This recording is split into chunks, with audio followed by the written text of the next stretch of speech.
Lungi ஹட்டாவ் புங்கி Bajau அப்படின்னு இந்த பழைய விஷயங்களை நீங்கள் கொண்டு வந்தீங்க அப்படின்னா ராஜ் தாக்கரே, மக்கள் அதை பார்க்கல. அண்ணாமலையே ரசமலாய்ங்கிறாங்க. கடைசியில் என்ன ஆச்சுன்னா ஊரு ஃபுல்லாக ரசமலாய் வாங்கி அவங்க தோல்வியை கொண்டாடுறாங்க.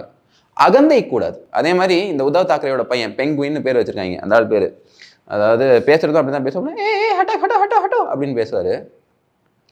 அந்த அந்த நபர் பாருங்க, அவரோட அகந்தை பாருங்க. அண்ணாமலை ஜீரோடே நீ யாருடா, உன் அப்பா பேர் உன் தாத்தா பேர்லாம் நீ யாரு?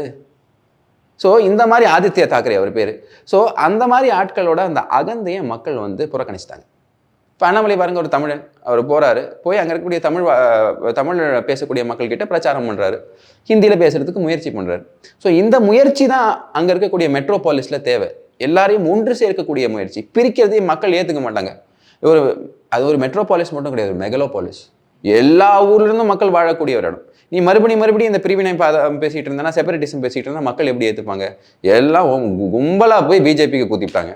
பெரிய அடி. இப்போ வந்து 3 tier கவர்மெண்ட், அதாவது சென்ட்ரல்லையும் பிஜேபி, மகாராஷ்டிரா ஸ்டேட் அசம்பிளிலையும் பிஜேபி, அப்புறமா லோக்கல் டியர் கவர்மெண்ட்லையும் இங்கே பிஜேபி. ஸோ இது தான் வந்துட்டு நமக்கு ட்ரிபிள் என்ஜின் சர்க்கார் அப்படின்னு சொல்லுவோம். ஸோ இந்த பிரிவினைவாதம் பேசுறதெல்லாம் என்னைக்காவது ஒர்க் அவுட் ஆகலாம், என்றைக்குமே ஒர்க் அவுட் ஆகாதுங்கிறதுக்கு சிறந்த உதாரணம் மகாராஷ்டிரா எலெக்ஷன்ஸ்.